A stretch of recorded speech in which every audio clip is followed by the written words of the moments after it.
খুলে বলেন সুবহানাল্লাহ। আমার ভাইরা, তাহলে এই দিনটাকে ধরে রাখতে হবে, ইসলামকে ধরে রাখতে হবে, আল্লাহর তাওহীদকে ধরে রাখতে হবে দুইটা জিনিসের মাধ্যমে। বর্তমানে কয়টা জিনিস?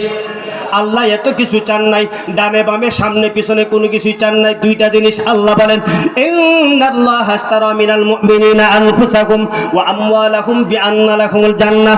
শেষ জামানা যখন চলে আসবে, তোমার পথে পথে বাধা হবে, যেই দিকে তুমি তাকাইবা ওই দিকেই তোমার সমস্যা। আসমানের দিকে তাকাইবা সমস্যা, জমিনের দিকে তাকাইবা সমস্যা, ডান দিকে তুমি যাইবা সমস্যা, বাম দিকে যাইবা সমস্যা, রাতেও দেখবা সমস্যা, দিনেও সমস্যা, ঘরেও সমস্যা, বাহিরেও সমস্যা।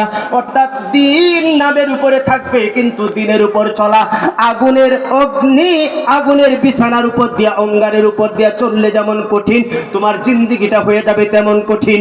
ওই জীবনের বেলায় আল্লাহ পাক রব্বুল আলামিন বলেন, বান্দা তোমার জন্য যদি সুযোগ থাকে, এক নম্বরে তুমি আল্লাহ রাসূলের জন্য, দিন কায়েমের জন্য তোমার জীবন উৎসর্গ করে দিতে পারবে, তাহলে তোমার জীবনের অতীতের সকল ভুল ভ্রান্তি ক্ষমা করে দিয়া আমি আল্লাহ এক নামের উপর যে তুমি ইসলামের জন্য শহীদ হয়েছ, আমি আল্লাহ তোমাকে বিনা হিসাবে আমার জান্নাত দিয়া দিব।